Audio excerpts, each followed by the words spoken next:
and we will be doing, once again, another Horrific Wednesday. So if I sniffle or cough, I'm still currently a little sick. I haven't really been able to voice over anything recently. But let's get into it.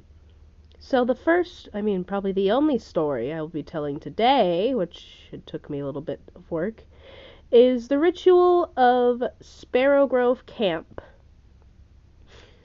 6 people sat around a campfire telling stories and having a laugh in a very popular camping ground. Hey, I dare you to go into the woods without a flashlight. Heard there's a ghost that roams in there, and when someone's alone, boom, snatched away and never to be found.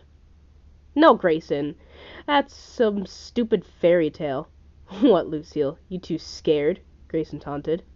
If I'm too chicken, then fine. I'll go alone. And I'll prove it's a stupid myth, Lucille said, before she got up from the log and walked into the woods without a flashlight. She stood a good few feet in the woods and just stood there for a good few minutes. And just like that, Grayson has been proven wrong. It's just a stupid myth, she said, clearly unamused. Just then she hears a rustle in the bushes.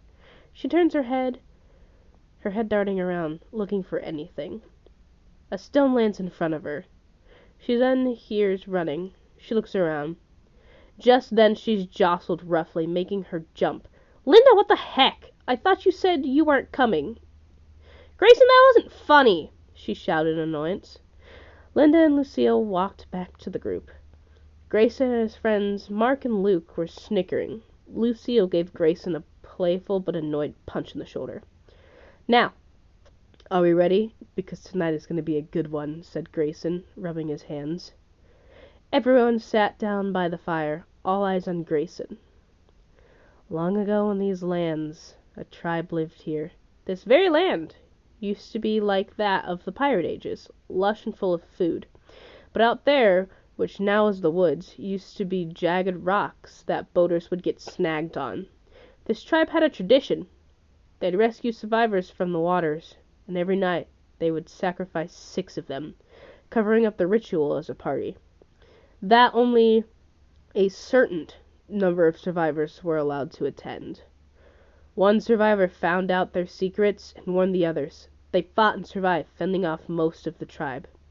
But a few tribe members survived by fleeing. To this day, they say the rituals still go on. And every night campers go missing. Just like us. Everyone went quiet, eyes full of amusement. Let me get this straight. The rituals still go on? Like, is it a spiritual thing, or like some of the tribe members survived and taught their children the ritual? Asked Mark. Nobody knows, but from what I hear, one of the survivors buried a journal of what happened. I bet you if we can find it, we could be the real mystery solvers of this tale, said Grayson. Don't be childish, Grayson. I doubt it's here, said Gloria. Grayson narrowed his eyes at her. You know, the funny thing, Gloria, the tribes were said to have markings such as yours, Gloria. Gloria's eyes widened in shock. Everyone turned to look at Gloria, making her shrink a little. Come on, guys. Don't look at me like that. I'm sure it's just a myth, and he probably made some stupid joke. What, you salty because I said your dream is a childish game, Grayson? Said Gloria. She then stated she was going to go grab some snacks. That's when Mark and Lucille remembered they'd brought stuff too, so they set off. Grayson decided to go explore the woods alone, just for his own amusement. He mumbled about how he planned to get the others to see what he would prove the legend to be true.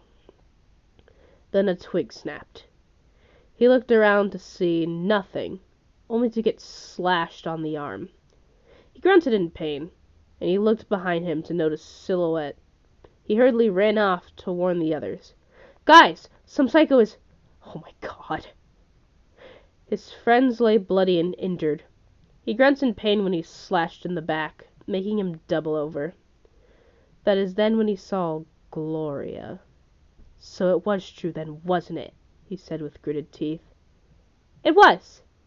And I didn't want you getting in the way. You see, this ritual will go on, and no one will be allowed to tell the tale. So, goodbye, Grayson. Gloria lifted her ritual knife when gunfire went off. Gloria was hit, and her knife clattered to the ground. A police officer standing not far from her.